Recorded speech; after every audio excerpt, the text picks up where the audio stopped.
Hey guys, it's Koku. I told you guys I was going to share my DNA results and they just came in and I'm rather impressed with what I came up with. I'm rather impressed. So to give you guys the background again, my mother is a Tutsi from Rwanda. She was raised in Tanzania, but she's very proud of her Rwandese heritage. So she's very proud to say that she's from Rwanda.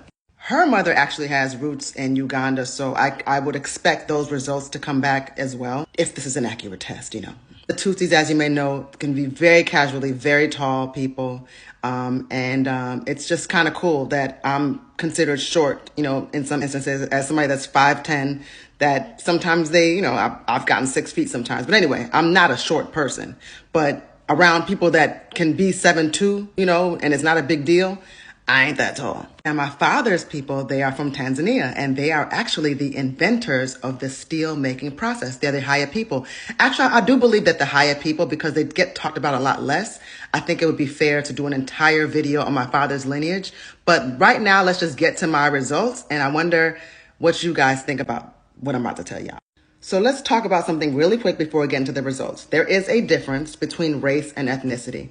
I do broadly agree with the idea that race is a social construct. Ethnicity being how someone culturally identifies. I was born in Chicago. Culturally, I feel African American. If I was, being honest with you guys, I culturally am more immersed in and more comfortable in African American culture than anywhere else. It's just who I am, and it's who I've been raised around and what I've been about, and so I feel like an African American in many ways, though I, of course, identify with my East African heritage as well. So let's get into these results. So I am, first of all, I'm 100% African. I just am 100% African. It ain't nowhere else going on with this one. Yeah, I love it. Okay, so I am 89.6 Congolese and Southern East African. So that would include 81.3% Southern East African, 7.4% Angolan and Congolese, and 0.9% broadly Congolese and Southern East African. I had no idea I had Congolese and Angolan heritage, but I think that's so cool. Everything else absolutely makes sense, but I knew I was East African, and Southern East African, that points to my parents' heritage.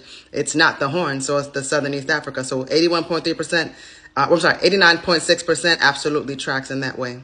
So let's get into some results that may not necessarily be surprising, but I didn't expect. So I am 9.6% Northern East African. That means this is the one I really didn't see coming. I am 6.7% Ethiopian and Eritrean. I am 1.1% Sudanese. And I am also broadly Northern East African, 1.8%, and broadly Sub-Saharan African, 0.8%. These numbers can shift to some extent, as some of you know who have taken these tests. Like once more of certain populations are tested out, there's more specificity as far as who is the what is the exactly the thing or whatever. But yeah, that's my results. What do you think?